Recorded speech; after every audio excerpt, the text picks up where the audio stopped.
Lòng mẹ bao la như biển Thái Bình rạc rào, tình mẹ tha thiết như dòng suối hiền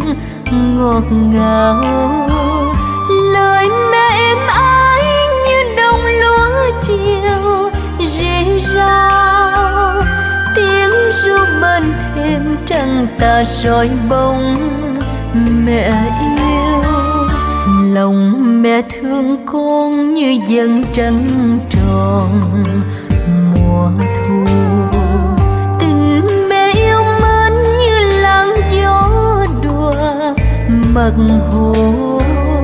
lời ru mát mát em như sáo diều giấc giấc, nắng mưa sớm chiều vui cùng tiếng hát trẻ